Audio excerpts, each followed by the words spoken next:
Good morning everyone. Today, Group 8 will going to tackle about Rizal travels in Europe.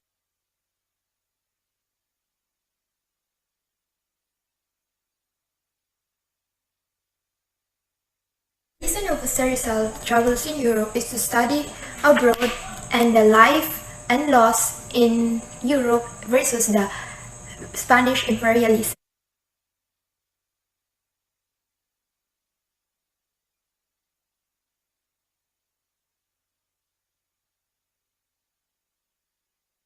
On May 1, 1882, he left Calamba and he boarded a cruise, and in 5 days after he reached Singapore before he reached Europe.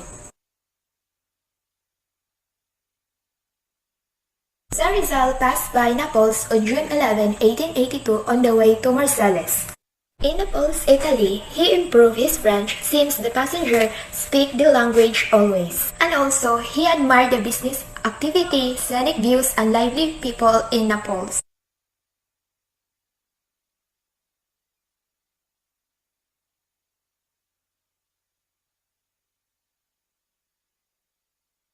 Rizal left in Naples. He arrived in Marseilles on June 12, 1882 for a 2.5-day visit.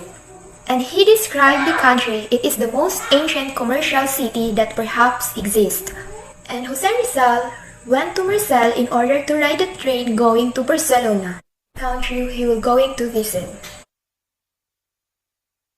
Jose Rizal left Marseilles on June 15, 1882 riding a train en route Barcelona via Bordeaux and Portbou.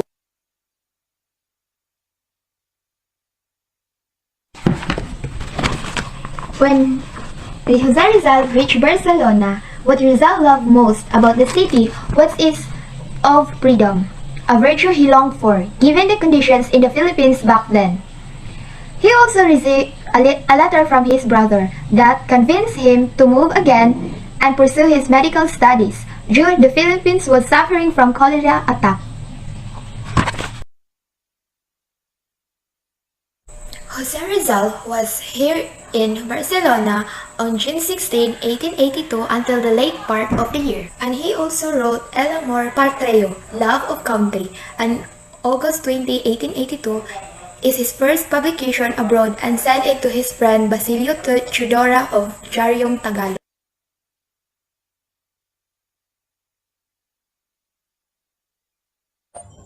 Rizal left Barcelona for Madrid in the end of 1882.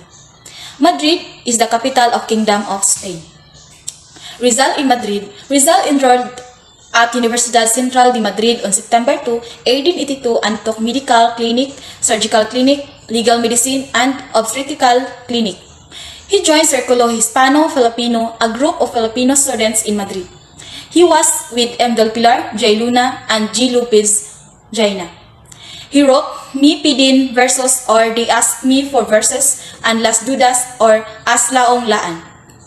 He met and could not fall in love with Consuelo Ortiga y Peris or Airy due to his engagement with Leonor, and COYP is in relationship with Rizal friend.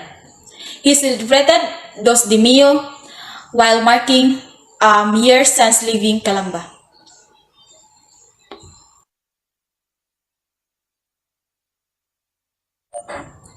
Rizal, 24, boarded a train to Paris, where he would spend his summer vacation. Jose Rizal arrived in Paris on Sunday morning, June 17, 1883.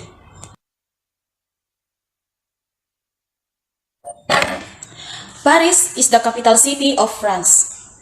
Rizal first stayed in Paris. Rizal went to Paris for a summer vacation from June 17 to August 20, 1883. Rizal stayed in the two hotels during his vacation. Rizal learned the French language and cultures in this city. Hospitals he visited: Lainic Hospitals and La Riboisière Hospital. Hotel de Paris, located at 37 Rue de Maubige, wrote a letter to parents and siblings from his room on June 21 about his experiences in Spain and Paris. He visited in Eyewitness 2004 documentary Little Bad Boy. Also, he stayed by Dr. Felipe Zamora, who is in Paris for obstetrician specialization, and Rizal left for cheaper hotel. 124 Road de Renis, Rizal's second hotel during first visit in Paris. In Quartier Latin, presently Hotel Aramis, and cheaper hotel compared to Hotel de Paris. So Rizal left Paris for Madrid to attend his medicine degree.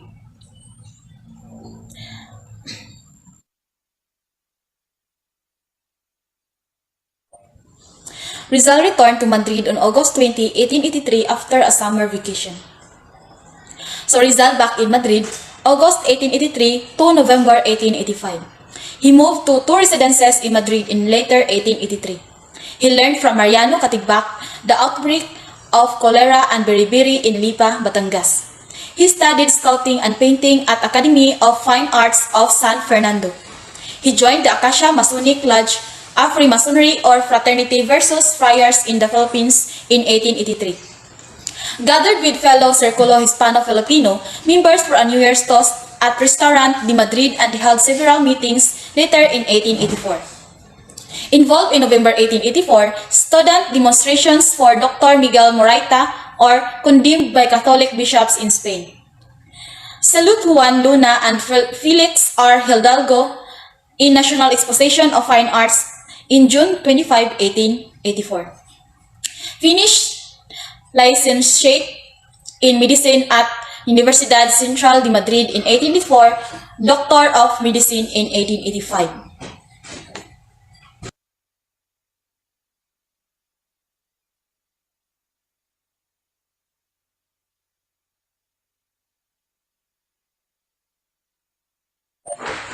So Rizal decided to leave Madrid once again for a return to Paris, this time as an ophthalmology trainee.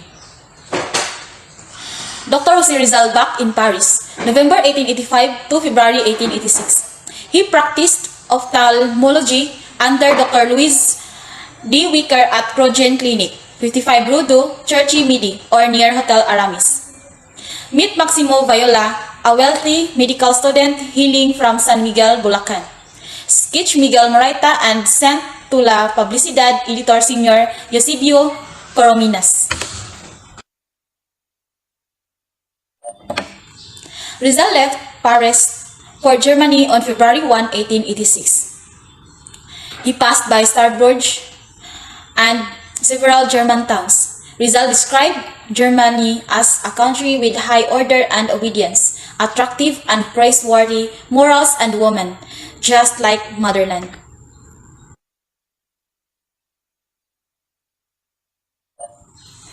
Heidelberg is a plateau within two mountains. Rizal in Heidelberg. Rizal stayed in Heidelberg from February 7 to August 9, 1886. He attended lectures of Dr. Otto Becker and Professor Wilhelm Queeny and at University of Heidelberg. He worked for Dr. Becker at University Eye Hospital. He learned German in the city, completed eye specialization. He wrote A Las Flores de Heidelberg, which is about flowers at Neckar River on April 22, 1886.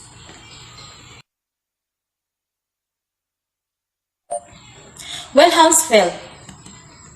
So Rizal in Wilhelmsfeld. Rizal went to Wilhelmsfeld on April 26, 1886 to board with Lutheran pastor Dr. Karl Ulmer and his family. Rizal celebrated his 25th birthday with Dr. Ulmer. He studied German language and life of Wilhelmsfeld. Left between June 20 to 25, 1886. So Rizal returned to Heidelberg. He became a member of Cheese Club, Germany on July 14, 1886. He began a long-distance friendship with Professor Ferdinand Blumentritt of Litomeris, Bohemia on July 31 by sending arithmetic books in Spanish and Tagalog. Celebrated the 500th founding anniversary of the University of Heidelberg on August 6. Rizal left Heidelberg for Leipzig on August 9, 1886 and traveled through the cities by the Rhine River on a train. Leipzig is the most populous city in the German state of Saxony, with a population of 605,407 inhabitants as well of 2021. It surpasses the Saxon capital of Dresden, and it's Germany's 8th most populous city as well as the second most populous in the area of former East Germany after Berlin. Rizal stayed in Leipzig from August 15 to October 29, 1886. Attended some lectures at University of Leipzig. Befriended historian Professor Friedrich Rizal and anthropologist ethnologist Dr. Hans. Dresden, capital of city. Rizal was in Dresden from October 29 to November 1, 1886. Met Dr. Adolf Dresden University, Zapanetches, Palaes, and other places in Dresden.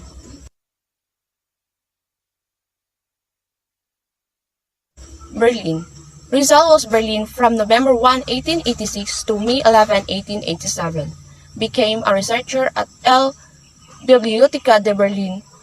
Was with Maximo Viola starting December 11. Personal, he met Dr. Fyodor Gigor, renowned pathologist Rudolf Virchow, and his son Dr. Hans Virchow. Let me memorize a city in Bohemia, part of Austro-Hungarian Empire. Professor Bolomtrit greeted Rizal and Viola at the train station on May 13, 1887.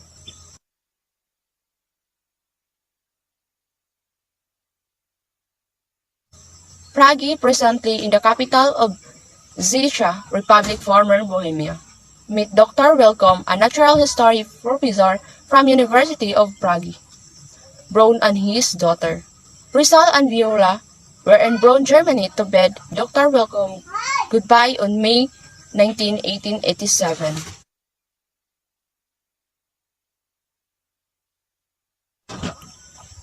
Vienna, Queen of the Danube.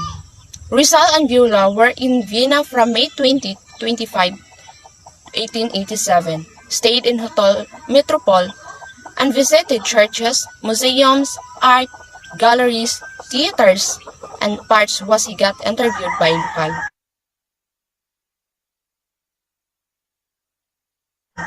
Salzburg is an Austrian city on the border of Germany, with views on the Eastern Alps. Salzburg is the fourth largest city in Austria. Rizal and Viola had a short stay here. Munich, the Bavaria's capital, is home to centuries-old buildings and numerous museums. Munich is the capital and most populous city of the German state of Bavaria. May 26 to 30, 1887, and Rizal, they stayed in Rhine Hotel. Geneva. Rizal and Viola arrived at Geneva aboard a small boat, stayed here from June 3 to 23, 1887, boarded at the Place de Bel Air along Rue du Rhône, 3 just by Lorun. Rizal parted ways with Viola. Rizal to Rome, while Viola went to Barcelona.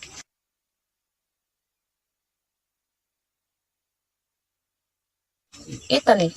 Rizal was here from June 27 to 30, 1887. Marseille, a major Mediterranean trading center in France. Rizal returned to Marseille on July 3, 1887 to ride Jamna en route back to Manila. The purpose and learning why he traveled in Europe. The purpose is his first trip abroad and his secret mission to observe keenly the life and culture, languages and customs, industries and government and laws of the European nations in order to prepare himself on the mighty task of liberating his oppressed people from Spanish tyranny. His learning is he learned the culture and politics of other countries.